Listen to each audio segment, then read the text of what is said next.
morning. You know, things can always change with weather. But hey, let's talk about this season. So you know we have names that we give these storms, okay? And we leave out some of the more uncommon letters like Q's and stuff like that.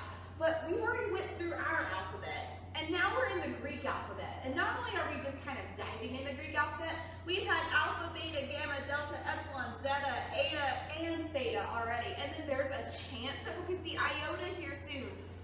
Whoa. So let me give you some kind of statistics about this season. So if we get iota, we'll have 30 named storms for one season. Whoa, that's crazy. That's more than the 2005 season. If you remember back to that one, it had like 28 named storms. So we're well past that.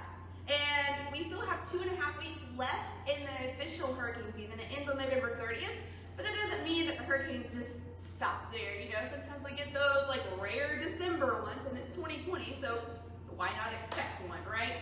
All right, and it looks like we've had 12 landfalls this year. So the last time we had the most landfalls was 9, and that was back in 1916. So let me show you that right quick. Got these handy dandy maps here so you can see it. So if you look here, basically all those dots that you see right there are landfalls that we've had this year. So the one that you probably remember the most here in North Carolina was Isaias.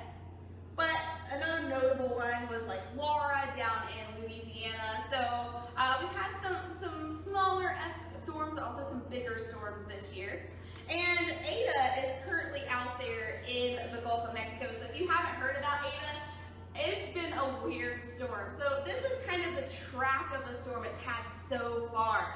So you can see it's down here in like the lower Caribbean area. It made landfall in Central America, curves back out, goes over kind of the Cuba area, goes and makes landfall down in the Florida Keys, goes into the Gulf of Mexico, does this weird twisty-turny thing, and now it's back to being a hurricane, and it looks like it's going to impact Central Florida. What? This is just a crazy storm. It's one that's kind of just fascinated meteorologists because it's just doing these weird curves and swerves and all this kind of stuff. So right now we actually have 2 named storms in the Atlantic Basin as of this morning. So we've got Eta, that's in the Gulf of Mexico. I was just telling you about that. And Eta is the latest storm we've had in the Gulf of Mexico, latest hurricane in the Gulf of Mexico this late in the year since 1985.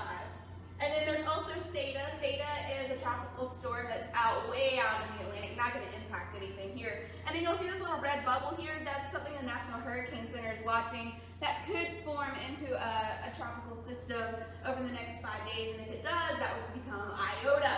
So guys, it's been a crazy year. In fact, if you go by the amount of days of the year that we've had named storms, whether it's impacted anything, but just a named storm in the Atlantic Basin, we've had 108 named days so far this year. So if you go, we're 316 days into the year, so that's a little over a third of the year that we've had some kind of storm out there. Wow. Now, it's Veterans Day, and I want to give a shout out to all you veterans out there. You are awesome, and we appreciate everything you've done for us. And we want to give a special shout out to some weather veterans here. So we have this branch of the Air Force called the Hurricane Hunters. So they're with the 53rd Weather Reconnaissance Squadron, so known as Hurricane Hunters. They fly this really cool big plane here, and they fly them into tropical systems and hurricanes. They drop these things called dropsondes, basically weather instruments, and they give us lots of cool data about the system. And they've been doing this since 1944, so a special shout out to the men and women who served and who